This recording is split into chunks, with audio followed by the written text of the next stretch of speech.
Hi అండి, welcome to our channel. ఈరోజు అయితే నేను మీకు ఒక మంచి బీచ్ అయితే చూపిస్తున్నాను చూడండి.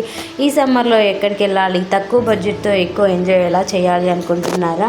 మేమైతే ఈ సమ్మర్లో బీచ్కి అయితే వెళ్తున్నాము. మేము యాక్చువల్గా చెన్నై బీచ్కి కానీ లేదా గోవాకి కానీ వెళ్ళాలనుకున్నాము. కానీ బడ్జెట్ గురించి ఆలోచించేసి మళ్ళీ మన నిర్ణయం అయితే మార్చేసుకొని తక్కువ బడ్జెట్లో ఎక్కువ ఎంజాయ్ చేసేలాగా మా ఊరు పక్కనే, అంటే తిరుపతి పక్కనే, తిరుపతికి 63 కిలోమీటర్ల దూరంలో నాయుడుపేటకి తిరుపతికి మధ్యలో ఉండే వాకాడులోని తూపిలిపాలెం బీచ్కి అయితే వెళ్ళాము.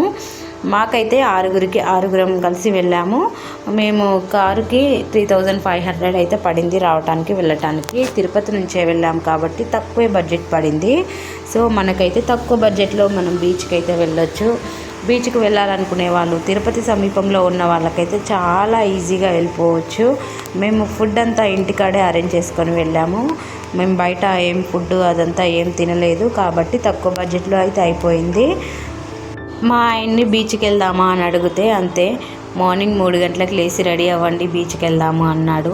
ఎందుకంటే మా ఆయనకి డ్యూటీ ఉంటుంది, మళ్ళీ 9 వరకు వచ్చేసి హాస్పిటల్కి వెళ్ళాలి కాబట్టి 3కి రెడీ అయ్యి బీచ్కి వెళ్దాము, 8 వరకు మళ్ళీ ఇంటికి వచ్చేయాలనేసి అదేవిధంగా అయితే నైట్ లేపాడు.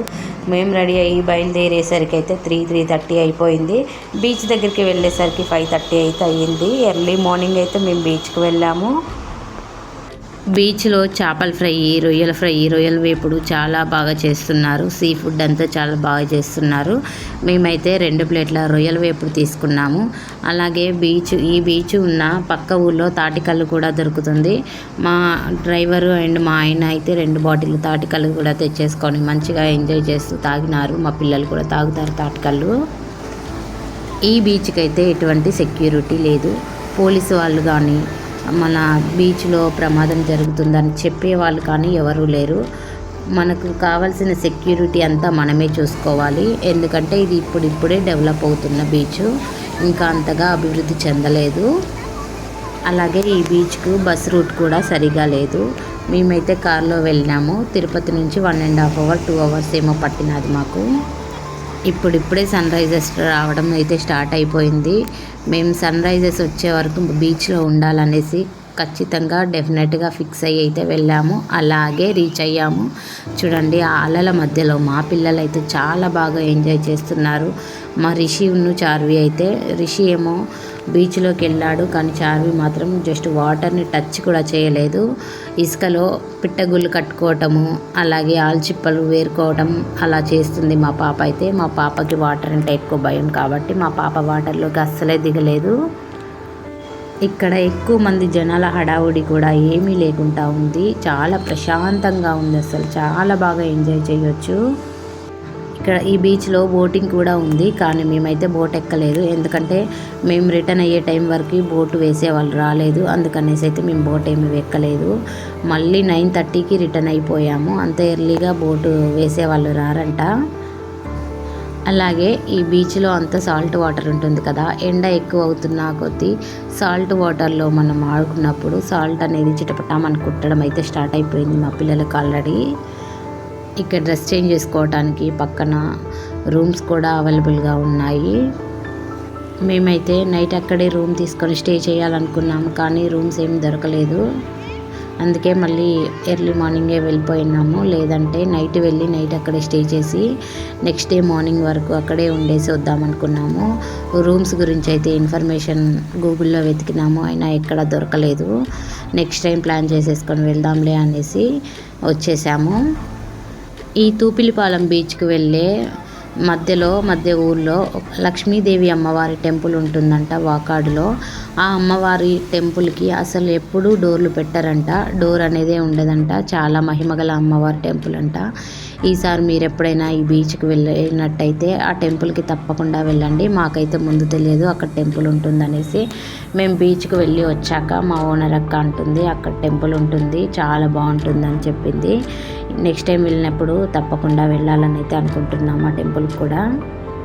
మనం చెన్నై బీచ్కి కానీ ఇంకా వేరే బీచ్లకు కానీ వెళ్ళాలంటే ఒక్క పర్సన్కి 3,000-4,000 లేనిదైతే మనం బీచ్కి వెళ్ళలేము. కానీ ఇక్కడ మేమైతే 7 మెంబర్స్ని 3,500తో బీచ్కి వెళ్ళేసి మళ్ళీ రిటర్న్ అయితే ఇంటికి వచ్చేసాము. చాలా తక్కువ బడ్జెట్లో చాలా బాగా ఎంజాయ్ చేస్తున్నారు మా పిల్లలైతే.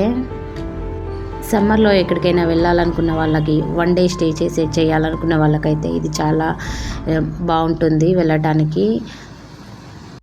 ఏదేమైనా బీచ్ల దగ్గరికి, చెరువుల దగ్గరికి, ఇలాంటి వాటర్ ఏరియాలకు వెళ్ళినప్పుడైతే మన పిల్లల్ని మనమే జాగ్రత్తగా చూసుకోవాలి. కాబట్టి బీచ్లకు వెళ్ళాలనుకున్నప్పుడు మన పిల్లలకి పూర్తి సెక్యూరిటీగా మనమే చూసుకోవాలి. మా రిషి, మా అక్క వాళ్ళ పిల్లలు ఇంకా బీచ్లో ఆడుకోవాలి అంటుంటే మేమైతే ఇంటికి లాక్కొని వెళ్ళాము. చూడండి ఎంత బాగా ఎంజాయ్ చేస్తున్నారో అసలు. నేనైతే ఈ ఇసుకలో పెద్ద పిట్టగూడు అయితే కట్టుకున్నాను. ఇంతకీ మీలో ఎంతమందికి పిట్టగూడు అంటో తెలుసో కామెంట్ చేయండి. అలాగే ముగ్గులు కూడా వేశాను. అలలు వచ్చేసి ముగ్గులు చెడిగిపోయినాయి. మీరు ఎవరైనా బీచ్కి వెళ్ళాలనుకుంటే ఈ వీడియోను సేవ్ చేసుకొని మరి ఈ బీచ్కి అయితే వెళ్ళండి. అలాగే మీ ఫ్రెండ్స్కి, మీ ఫ్యామిలీ మెంబర్స్ కూడా షేర్ చేయండి. వీడియో మీకు నచ్చినట్టయితే ముందుగా మన ఛానల్ని అయితే సబ్స్క్రైబ్ చేసుకోండి. Thank you for watching. Sun rises వచ్చే టైంలో మనం బీచ్లో ఆడుకుంటుంటే భలే థ్రిల్లింగ్గా ఉంటుంది కదా. మా పిల్లలు మేమైతే చాలా బాగా ఎంజాయ్ చేసాము. అలాగే బీచ్లో వీడియోలు తీసుకున్నాము, ఫొటోస్ దిగాము. మేము తీసుకెళ్ళిన ఫుడ్ కూడా అక్కడే తినేసి రిటర్న్ అయితే అయిపోయాము. 9:30 వరకు అయితే మళ్ళీ తిరుపతికి మా ఇంటికి అయితే చేరుకున్నాము.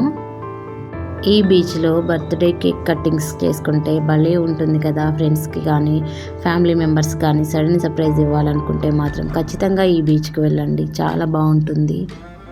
ప్రశాంతమైన వాతావరణము, అలా పాల నురగల వంటి వాటరు, ఆ మధ్యలో ఆడుకుంటుంటే అస్సలు మనకి ఎన్ని కష్టాలున్నా మర్చిపోతాము.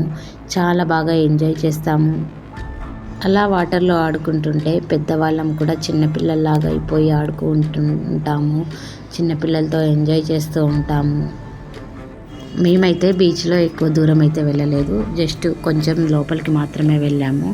ఇంకా పక్కన వాళ్ళు ఉన్నారు. అలా అలల లోపల మరీ పడిపోతూ ఆడుకుంటున్నారు. వాళ్ళని చూస్తే అయితే మాకు చాలా భయం వేసింది.